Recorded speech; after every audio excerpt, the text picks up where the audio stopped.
রান্না বলে কিছু হয় না, জানি আমরা যখন ঘরে কোনো ভালো রান্না করি তখন সেটা বিয়েবাড়ি বা হোটেলের সাথে তুলনা করে বলা হয়।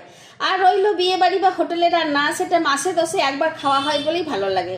প্রত্যেক দিন খাওয়া হলে ঘরের ডাল ভাতটার কথাই মনে পড়ত। আজকে কুমড়ো আর পুঁই শাকে খুব সাধারণ রান্না করেছিলাম, কিন্তু বানিয়েছিলাম অসাধারণ, যার জন্য নতুনদের ছেলে বাবান, দত্ত কাকিমা, মুখার্জিদা কেউ বাদ যায়নি। সবাই বললো দারুণ বানিয়েছ, পারলে ঘরে এসে বৌদিদেরকে একটু শিখিয়ে দিও।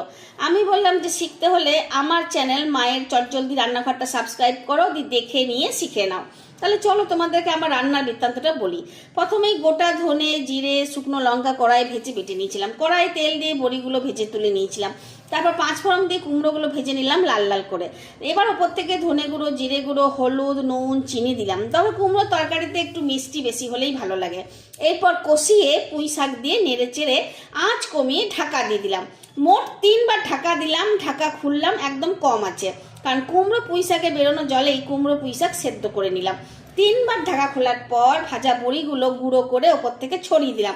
তবে এমন টাইমে তরকারির সাথে দিতে হবে যাতে বড়িগুলো সেদ্ধ না হয়, যেন মুচমুচে থাকে। এরপর নামিয়ে গ্যাস বন্ধ করে দিলাম আর ভাজা শুকনো মশলা ছড়িয়ে দিলাম। তারপর থালাতে ঢেলে নিয়ে ওপর থেকে খুন্তি দিয়ে সমান করে দিলাম, যেমন আমার মা দিদিমারা করত। এই তরকারিটা শুধু ভাতে না, লুচি, পরোটা, রুটি সবার সাথেই খেতে দারুণ লাগবে। আর এতটাই সুন্দর রান্না করেছি বা তোমরাও করতে পারবে যে কেউ ভাত রুটি ছেড়ে পালাতেও পারবে না আর ডায়েটের কথাও বলতে পারবে না। বিশ্বাস করো, রান্না ভালো করলে সাধারণ রান্না দিয়েও ভাত খাওয়া যায়, মাছ মাংস ডিমের দরকার পড়ে না। ভালো লাগলে সাবস্ক্রাইব করবে। ধন্যবাদ।